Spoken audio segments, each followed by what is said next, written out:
Un paso muy importante porque hoy el gobierno, lo vamos a ir viendo, envió el borrador de los cambios que había consensuado con la oposición de esta ley ómnibus, de las cuestiones que venían planteando, no solo la oposición, sino el poder de lobby de algunos sectores, la industria farmacéutica que logró tener el tema de mantener, aunque sea como una recomendación, el nombre del genérico y el nombre comercial para las recetas médicas, y las negociaciones que hicieron tanto desde las economías regionales, fundamentalmente de algunos bloques políticos. Esto que estaba muy cuestionado, la emergencia se acota porque se saca la parte de la emergencia que es vinculada con lo social y con el tema de defensa, y pasa a ser de un año prorrogable por otro más, en lugar de los dos prorrogables por 2 años, que iba a ser todo el mandato de Milei, casi con facultades delegadas.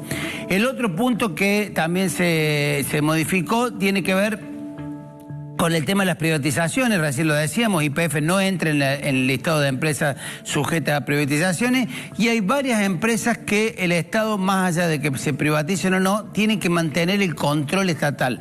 ARSAT, el Banco Nación, son algunas de esas empresas donde, más allá de que participe el capital privado, el control queda en manos del Estado.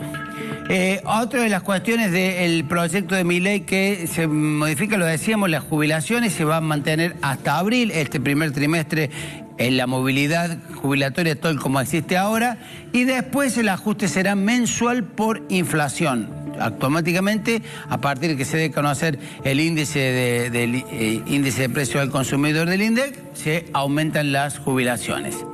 Otro de los puntos... Claro, ahí hay un temita, ¿no? A favor del gobierno es que el gobierno dice, bueno, le voy a aumentar todos los meses por la inflación que es, lo cual parecería una buena medida, por un lado. En contra sería que hasta abril se van a licuar mucho los salarios de los... Sí, algunos especialistas sostenían eso. Va a haber una licuación en 3 meses, más todo lo que vienen perdiendo. Una fórmula que fue muy perjudicial para los jubilados y pensionados, la que estableció el gobierno de Alberto Fernández, muy perjudicial.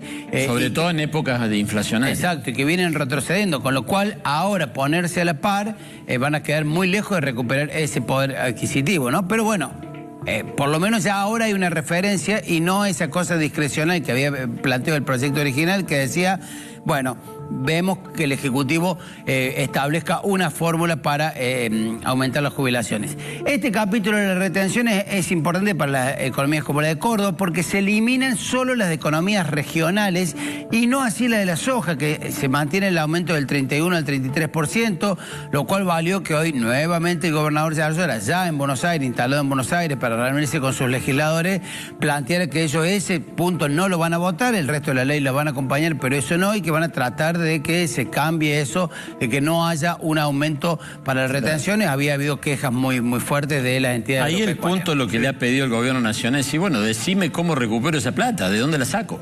Claro. Ese es el tema, porque hablando de recuperar dinero, mañana entra lo que decía Lalo, el proyecto de ganancias, que va a estar entre los 2.300.000 y 2.500.000 el mínimo no imponible. O sea, quienes tengan un bruto por encima de los 2.300.000 salarial van a volver a pagar ganancias. Yo digo que eso... Me acuerdo de cuando subió el gobierno del propio Milei, ¿no? Milei votó en ese momento. Votó la eliminación del impuesto. Sí, pero fíjate vos que el tope es más o menos es el mismo que puso Massa. Sí, pero lo puso hace 6 meses. Pero claro, con toda esta inflación. Que yo recordaba que durante el gobierno de la Rúa, una de las primeras medidas del entonces ministro de Economía, José Luis Machinea, fue aumentar el impuesto a la ganancia. Sí. Porque no es lo mismo cuando... Bueno, ahí se crea la 4ª categoría para los asalariados. Bueno, y así le fue, digamos. Machinea se eyectó del gobierno y empezó con una imparable caída hasta que finalmente se fue de la Rúa un par de años después. Pero el tema que no va a quedar como una marcha atrás, va a quedar lisa y llanamente como la aplicación de un impuesto a la gente que está trabajando, que ahora le van a sacar del sueldo, porque con la inflación galopante... Es como que ya está medio licuado el beneficio que te habían dado. Se va a dejar de llamar impuesto a las ganancias y se va a llamar impuesto a los ingresos personales, ¿no? Sí. Porque efectivamente el salario no es una ganancia. Entonces, está bien, hoy plantear un salario bruto, ¿no? Que no es de bolsillo, de 2,5 millones, 2.300.000, 2,5 millones, es un sueldo muy elevado. Hoy, a fin de año, no sé si, o sea, si mandan el proyecto así, que dice 2.300.000 y no una cláusula de actualización, va a pasar lo que pasaba antes con ganancias.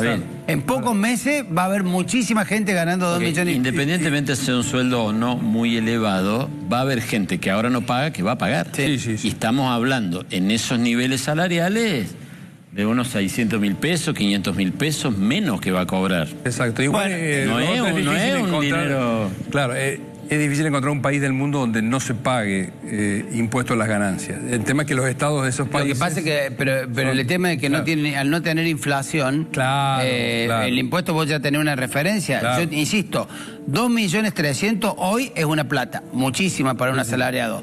A fin de año pueden ser un sueldo como un nardo con esta inflación. Sí. Entonces, ese es el tema, ¿cómo se va a actualizar? Bueno, pero volvemos al tema de los cambios en el ómnibus de Milei, y hay dos cuestiones que no se van a tratar ahora, que quedan enviadas como proyectos para el debate en las sesiones ordinarias, que son todas las modificaciones del sistema electoral, la eliminación de las PASO, el sistema de elección sin lista sábana, la elección de legislador por jurisdicción uninominal, aumento y baja en los diputados, y todos los cambios en el Código Civil y Comercial que habían sido objetados por la Corte Suprema, por los abogados. Bueno, eso han quedado afuera. Eran puntos que le habían planteado al presidente, que no se trataban de cuestiones de urgencia, de emergencia. Bueno, así que eso no se trata. Todo parece indicar que mañana podría firmarse el dictamen y entre miércoles y jueves comenzar una sesión que va a durar un par de días largos, puede haber 2 o 3 días, con lo cual a fin de semana estaría la media sanción en diputados y empezaría el tratamiento en el Senado.